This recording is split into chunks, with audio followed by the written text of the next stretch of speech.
बोलिए बंदी छोर साहिब कबीर की जय।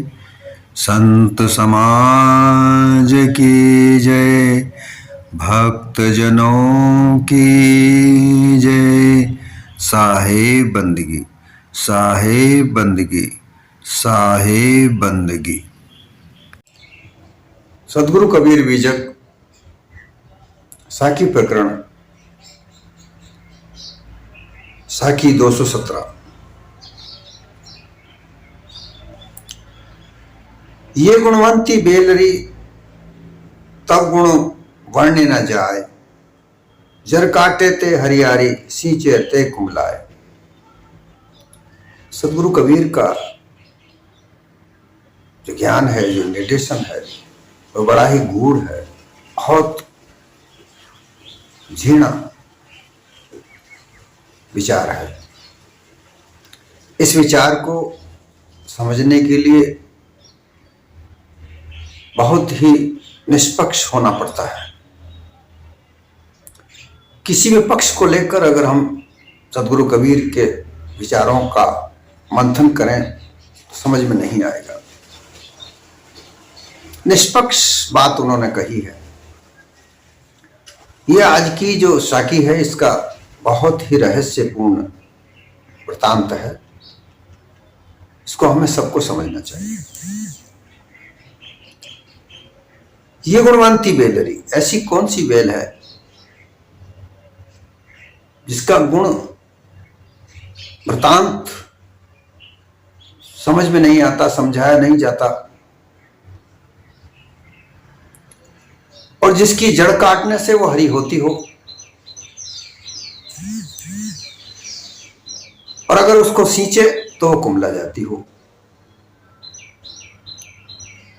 ऐसा रहस्य इस साखी में है। ध्यान देकर समझने की आवश्यकता है।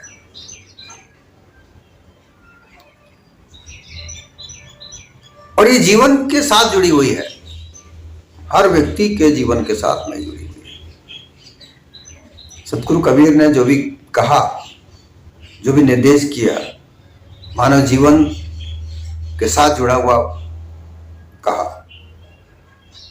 संसार में जो भी व्यवहार है वो देख करके उन्होंने मानव के लिए निर्देश किया। संसार में जो व्यवहार है वो कितने ही प्रकार के व्यवहार है। छल कपट, पाखंड, झूठ, धोखाधड़ी, इस सब इन व्यवहारों में सम्मिलित है। कोई व्यक्ति व्यापार करता है, वहां उसका व्यवहार अलग है। कोई मित्रता करता है, वहां व्यवहार अलग है। परिवार में रहता है, वहां व्यवहार अलग है। धर्म करता है, धर्म स्तरों पर जाता है, वहां व्यवहार अलग है।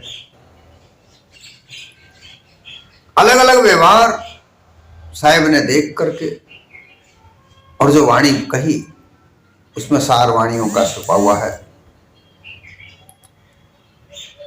और यही वो बेलड़ी है, वाणी रूपी जो बेल है। ये वाणी रूपी बेल कितने ही रूप प्रारूप लेती है, अलग अलग व्यवहार में अलग अलग रूप प्रारूप लेती है। इसी को हमें समझना चाहिए।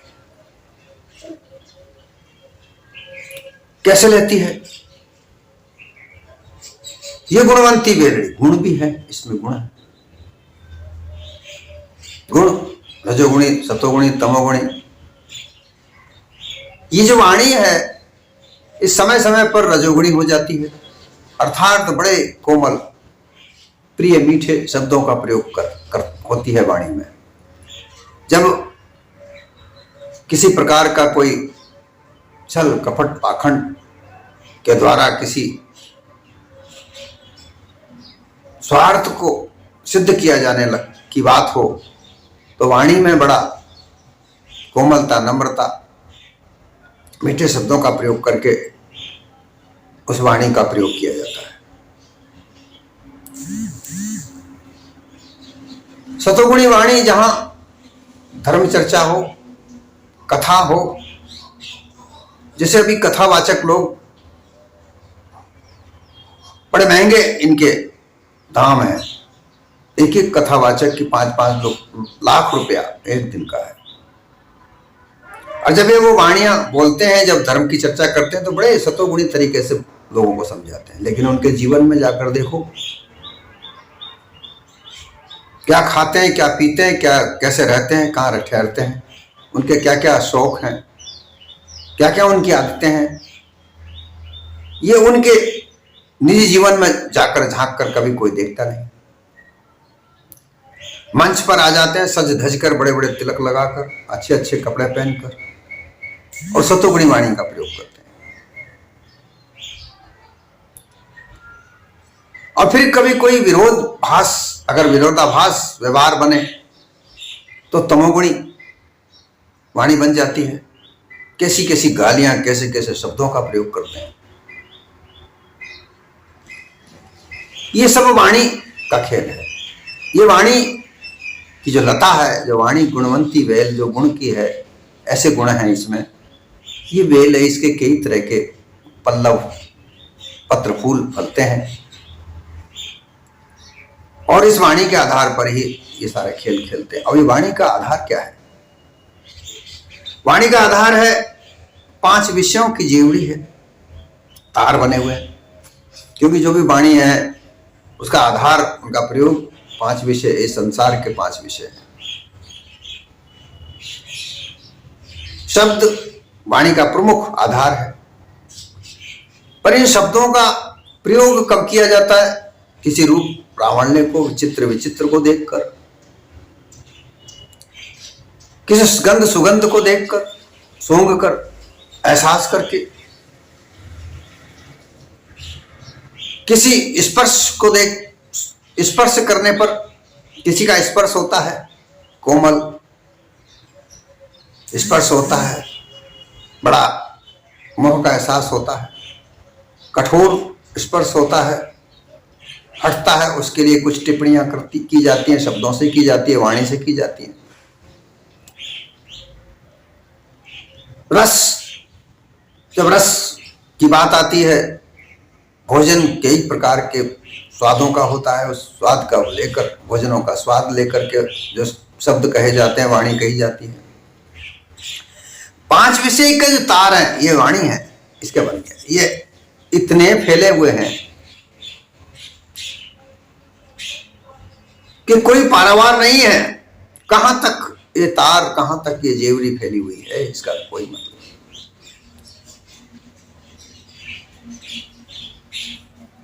और जो इसके तार है, अर्थात जो जेवरी है, कितनी फैली हुई है, इसका कोई वृत्तांत नहीं है। जगत ब्रह्म को लेकर, ये जगत भी तो ब्रह्म का स्वरूप कहा जाता है, ये जगत ही तो ब्रह्म है। ये हम जगत ब्रह्म अस्ति, ये जगत ही तो ब्रह्म है। ब्रह्म से ही जगत है, जगत से ही ब्रह्म है। ये ब्रह्म की एकता बताई जाती है, जीव ब्रह्म की एकता। तो इस संसार में ही ये सब कुछ हो रहा है। इन वाणियों से ही, इस वाणी की लता ने ही वेद, पुराण, उपनिषद, रामायण, भागवत, कितने कितने शास्त्रों का लेखन किया, वाणियों से तो किया, कोई पारावार नहीं।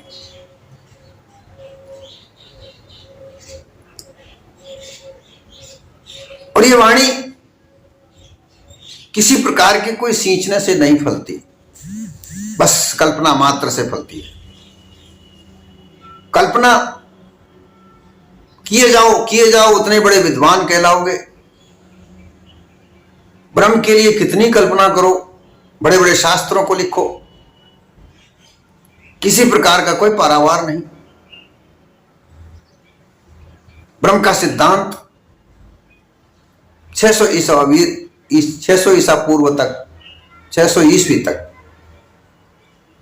600 ईस्वी तक कोई ब्रह्म ज्ञान का कोई नामो निशान नहीं था।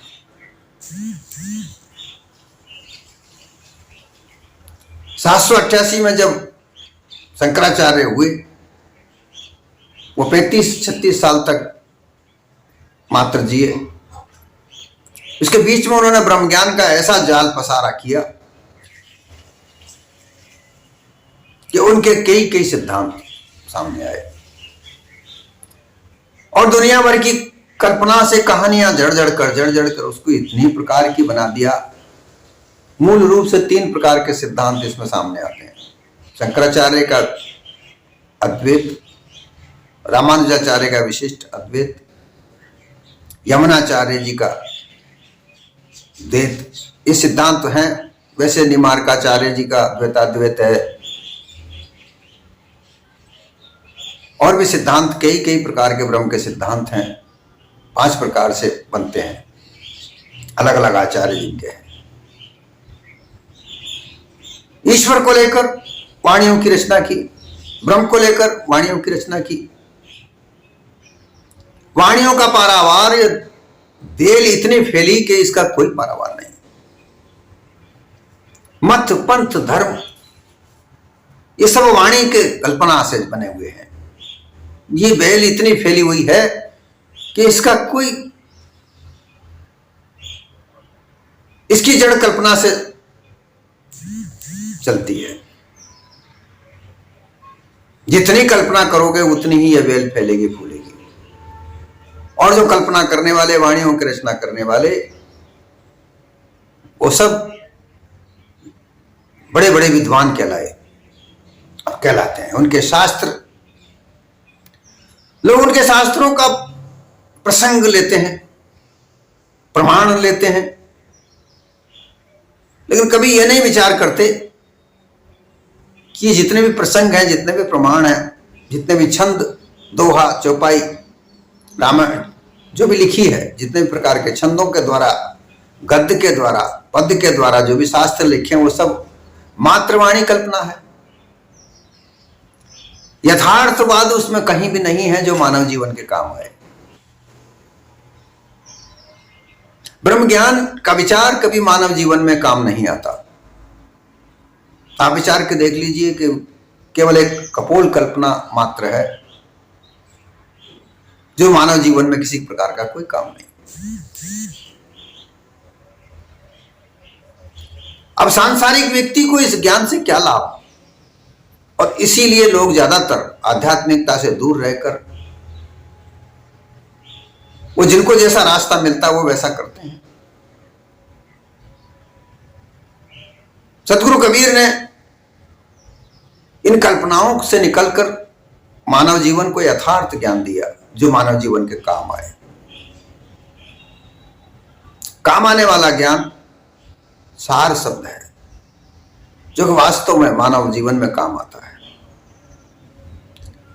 लेकिन ये काल संधि झाई की वाणियां, इन फल क्या निकलता है? इन वाणियों का फल, ये जो वाणी रूपी भेलड़ी है, इसका जो फल निकलता है वह है काल संधि झाई। अनुमान कल्पना के आधार पर उपासक लोग कोई एक ईश्वर है उसकी उपासना करते हैं, कोई एक ईश्वर है ऐसा मानते हैं, संधि करते हैं कि हाँ कोई एक ईश्वर है, वो संसार चला रहा है, कोई तो है जो संसार चला रहा है, ऐसा मानते हैं। उनके दिमाग में ये बात नहीं बैठती कि संसार जो चल रहा है ये 5 तत्वों के सम्मिश्रण से चलता है। इनको चलाने वाला कोई नहीं है। पत्ता हिलता है तो हवा से हिलता है। बारिश गिरती है, बरसात होती है, गर्म हवा चलती है, ग्रीष्म ऋतु आती है, गर्म हवा चलती है, गर्म हवा से शुष्कता बढ़ती है, सारी शुष्कता सूख जाती है और वह सूख कर समुद्र से उठती है। समुद्र में वाष्प उठती है क्योंकि वहां का पानी भी गर्म होता है। वो वाष्प उठ करके आसमान में जाती है और आसमान में जाकर वो ठंडी होती है और ठंडी होकर वापस, जब वो वाष्प ठंडी होती है तो वापस जल का रूप लेती है। हमारे भारत का सौभाग्य है कि यहाँ पर हिमालय रूपी एक पर्वत है जो बर्फ का है, वहां वो गर्म हवाएं टकराती हैं और पानी का रूप लेकर के वापस हमारे भारत में ही गिरती। ऐसा वातावरण विश्व में कहीं भी नहीं है। इसलिए ये कोई किसी ईश्वर या किसी कोई कर्ता का काम नहीं, ये 5 तत्वों का खेल है। ये आपस में मिलते हैं, आपस में सम्मिश्रण से अलग अलग तरह के मौसम बनते हैं, उन मौसमों को आधार पर जीवन चलता है। लेकिन लोगों ने ऐसा मान लिया कि कोई ईश्वर है और उसके लिए कई कई तरह की वाणियां लिखना शुरू कर दिया। छंद पद लिख दिए, छंद लिख दिए, गद्य लिख दिए, बड़े बड़े शास्त्र लिख दिए, मगर कोई वो ईश्वर है नहीं ऐसा मान करके संधि मान ली। और उसके लिए विभिन्न प्रकार के उपासनाओं के बार लगा दिए। कर्मकांडी लोग, काल से डराया गया कि यह काल है, वो खा जाता है लोगों को, उससे बचने के लिए ये कर्म कांड है, तीर्थों में जाकर दान पुण्य करो। तो काल का निर्माण हुआ, संधि का निर्माण हुआ, और ब्रह्म जो झाई है, जो सर्वोच्चता है, वो झाई ऊपर से नीचे गिरना ही पड़ता है। जितना ऊंचा छोड़ोगे उतना नीचा तो गिरना ही पड़ता है।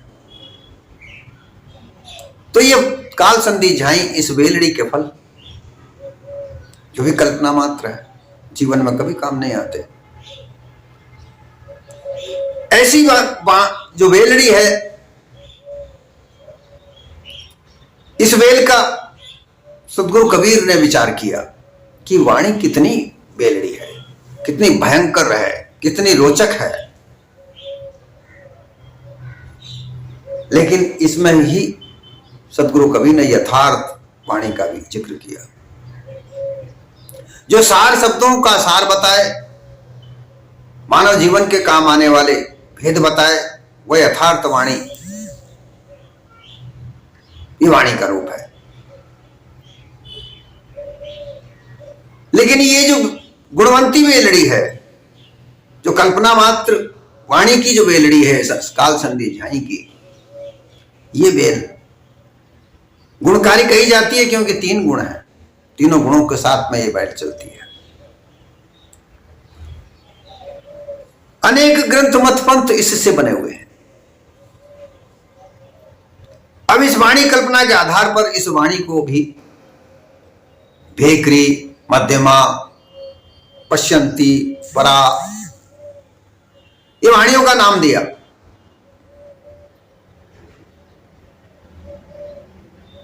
असल बात तो यह है कि इस संसार में विद्या और अविद्या 2 चीज हैं। अविद्या ज्ञान को जन्म देती है, विद्या ज्ञान को जन्म देती है। इस विद्या को 2 प्रकार से कहा जाता है, परा और अपरा।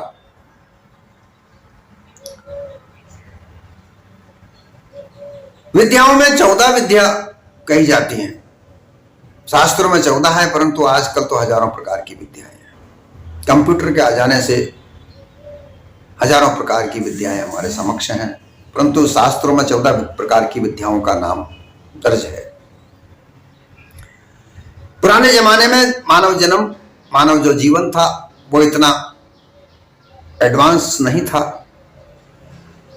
उसे जितनी विद्या आती थी वो उन्हीं का प्रयोग करता था।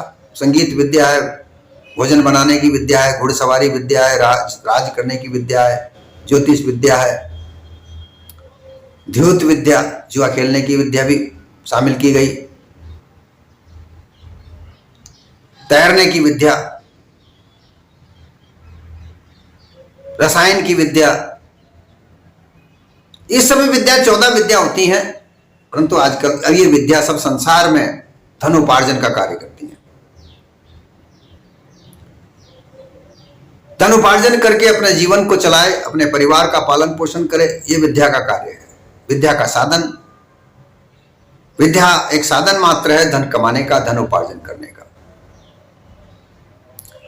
और इन्हीं विद्याओं में कई तरह की वाणियों का समावेश है। ये वेलड़ी कितनी फैली हुई है इससे ही पता लगता है। भेखरी वाणी में ये विद्या काम आती है, जो अपरा विद्या है, जिसे अपरा कहते हैं, जिसमें मध्यमा वाणी, भेखरी वाणी अर्थात भेखड़ी संसार में जो फैला हुआ है, बिखरा हुआ है। इन वाणियों को के आधार पर तीर्थ व्रत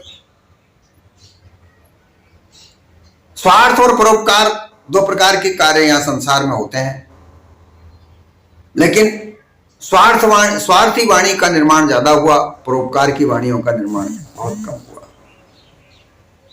बेलड़ी तो स्वार्थ वाणी की है, सभी को अपने अपने स्वार्थ की चिंता होती है, धन कमाना है, अपने परिवार का उपार्जन करना है, इसलिए ज्यादातर धन कमाने के साधनों के ऊपर ध्यान दिया जाता है। मुझे बहुत सारा धन चाहिए और इसमें 5 अभिमान, जो 5 अभिमान जो कहे जाते हैं, अहंकार जो कहे जाते हैं, 5 ये अहंकार की 5 प्रवृत्तियां, 5 वृत्तियां अहंकार की, मेरा धन, मेरा परिवार, मेरा सुख, मेरा दुख, मेरा कार्य। अपने अपने कार्य के लिए, अपने अपने धन के लिए, अपने अपने सुख के लिए, अपने अपने दुख के लिए, अपने अपने परिवार के लिए सभी वाणियों का प्रयोग करते हैं, व्यवहार करते हैं। जैसा जैसा वातावरण बनता है वैसी वाणी का वो प्रयोग करते हैं। इसमें तमोगुण, सतोगुण, रजोगुण सभी प्रकार की वाणियों का प्रयोग होता है, हम देख सकते हैं। और इन्हीं वाणियों के आधार पर कितने ही देवी देवताओं के आराधना प्रार्थना लिखी जाती हैं, छंद बनाए जाते हैं, दोहे बनाए जाते हैं, पद्य बनाए जाते हैं, गद्य बनाए जाते हैं, कथाएं लिखते हैं। मध्यमा वाणी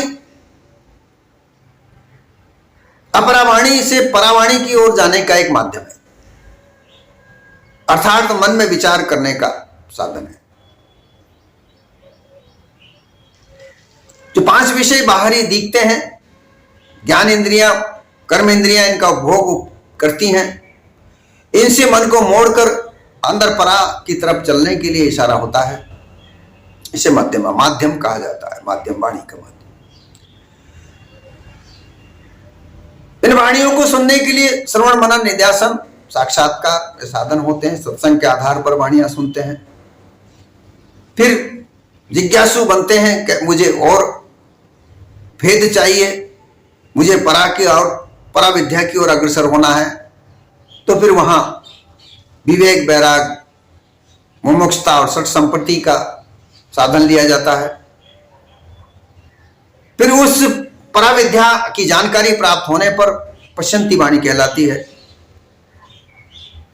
उसके बाद परावाणी है, जहां पर अपरा अर्थात इस सांसारिक विषय भोगों का छूटना तय हो जाता है।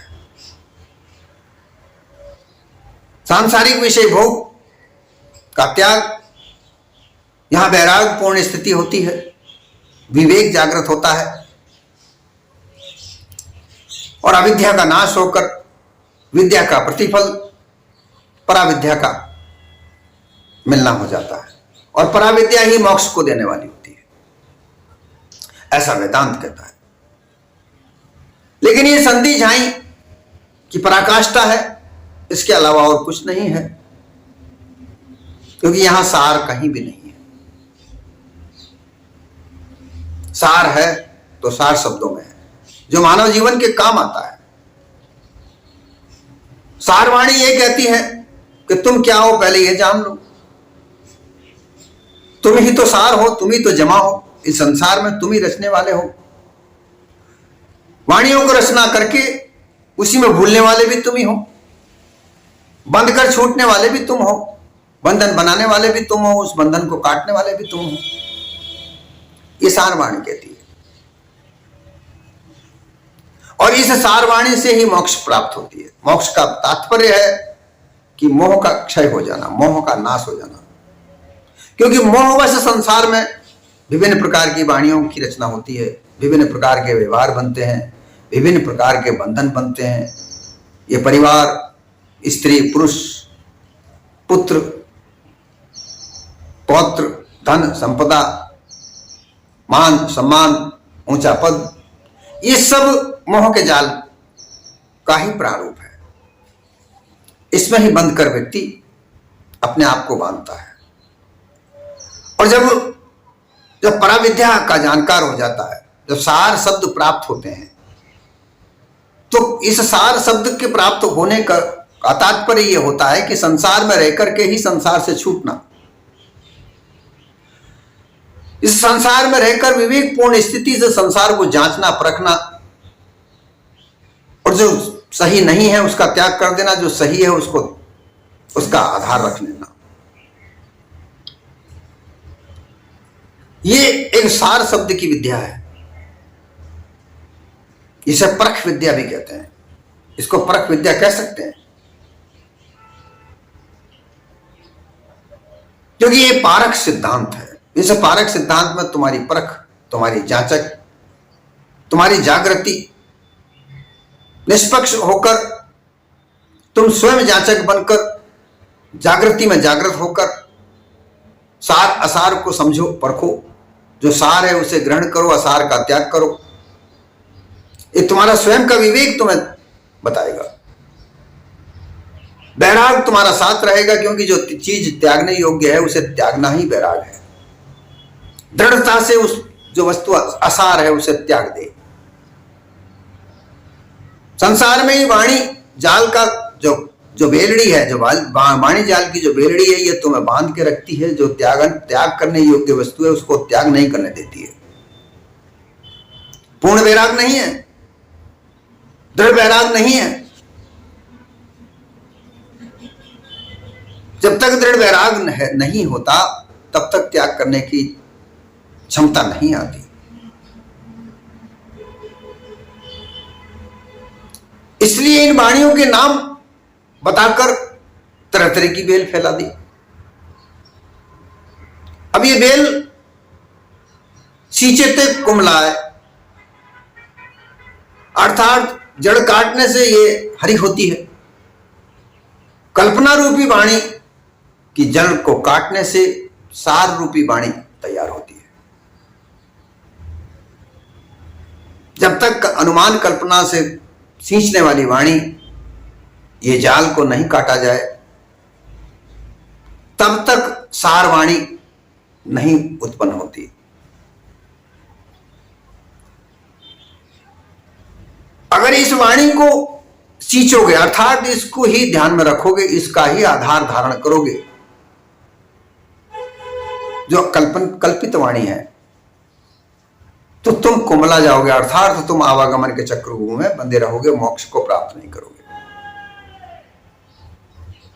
हमेशा तुम कुमलाए रहोगे, मोक्ष पद को प्राप्त नहीं कर पाओगे, क्योंकि अनुमान कल्पित वाणी में, इस वाणी जाल में कहीं मोक्ष नहीं है।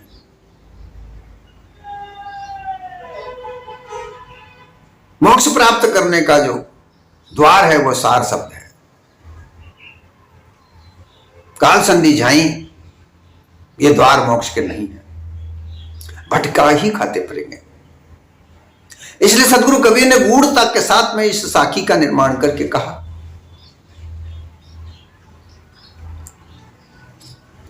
कि है गुणवंती बेलड़ी, ये गुणवंती बेलड़ी तब गुण लखा न जाए, वर्णा न जाए कि हे वाणी रूपी बेलड़ी, तेरा वर्ण गुण नहीं लिखा जा सकता, क्योंकि जितना लिखे उतना ही पारावार नहीं है। जड़ काटे हरियारी, सींचे तो कुमला। अगर इस वाणी को सींचोगे, बनाए रखोगे, अपने हृदय में इसका भास बनाए रखोगे, इस वाणी को ही सुनोगे, मन को इसका ही भास मिलता रहेगा, तो अध्यास इसी का बनेगा। और वाणी, इस कल्पित वाणी का जो अध्यास है वो ये है कि मेरा जन्म मरण होता है, मैं जीव परिपूर्ण नहीं, मैं एक ईश्वर का अंश हूं, मैं ब्रह्म का आभास हूं। ऐसा जो अध्यास है ये हमेशा कल्पना से बना रहेगा, तो तुम कुमलाए रहोगे, तुम जन्म मरण के चक्रव्यूह में पड़े रहोगे, तुम कभी निष्पक्ष रूप से खिलोगे नहीं। इसलिए इस वाणी की जड़ को काटने से ही तुम खिल पाओगे। कितना सार सदगुरु कबीर की वाणियों में है। ध्यान से विचार करना चाहिए, निष्पक्ष होकर विचार करना चाहिए, तभी यह समझ में आता है। अन्यथा अनुमान कल्पना के आधार पर यह कभी भी समझ में नहीं आता। इसको समझने के लिए पारखी संतों की सत्संग करना चाहिए। पारखी संतों का संग करके ही इन वाणियों को समझा जा सकता है।